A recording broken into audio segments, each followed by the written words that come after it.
Okay, so we just installed a backup camera in my sister's Nissan Versa 2007. They have a bike rack, as you can see here, that is normally in the up position. And then even when it's in the down position, any camera that would be mounted in the bumper or by the license plate would be completely blocked. So we were thinking about mounting the camera down here on the bike rack itself.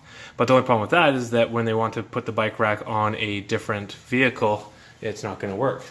So what we decided to do was mount the camera at the top, right above the third brake light. So these Natika cameras come with 3M sticky strips, and you can still screw small screws through there, but we just stuck it on there for now, just to make sure it works well and everything. And we just passed the wire down through the back side.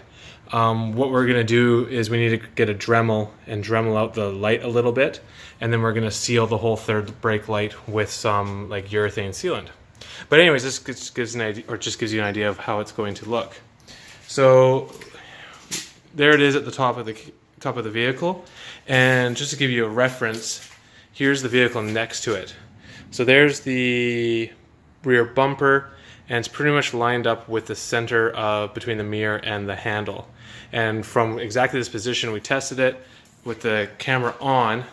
It's basically, we can see to about here. So when I stand to the side and put my hand out, you can now see my hand about now. To give you an idea of how it looks, let's jump in the vehicle, and we just have it on the camera. So there it is there. So Bonnie, do you want to just like kind of start walking beside that other car? And there, so now you can start to see her. And okay, stop there. So you're what, beside the mirror? Yep. Not even fully beside the mirror. So kind of gives you an idea of the cross traffic kind of view that you're going to get with this camera. And you can see really nicely the top of the bike rack and all around. So overall, like you can even see the windshield. You can see the whole windshield and the wiper and everything. So the view is really good. And down by the windshield where the bike rack is where the bumper is. So the way we have it set up, you have a really good overall view of everything behind you. Now, if this was set up right by the rear bumper, then you'd also be able to, it'd be better for like getting close to walls and stuff. But for them, you know, this is a small car, so they're not too worried about, you know, backing up and hitting something. They're more worried about side or cross traffic coming from the side. Now, if in reverse, then you'd have the lines that were built into the camera or built into the stereo. This is the Sony XAV-AX100. But you can also cut a small wire to either flip this image so you can use the camera for a front camera, or it'll also put the camera's lines in there. But with the lines built into the stereo, we can actually adjust the positions and stuff, or turn them off. So this is just with the camera put on constant. So you can hit rear camera, and while driving down the highway, you can actually turn that on and say what their bikes are doing or whatnot. So yeah, anyways, works really well. And the rear cameras are not easy to install.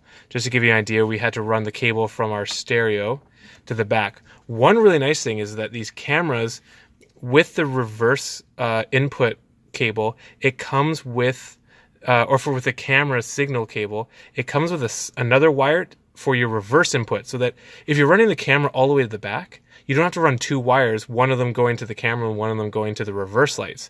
It's all built into the same cable. I wish I had one out so I could show you, but it's great because you're only running one cable instead of two. So that's really nice. The camera apparently is 100% waterproof and everything, so we'll find out soon, because obviously this camera is going to get hit with rain and stuff, except that my sister lives in California, so that's not too bad of a problem.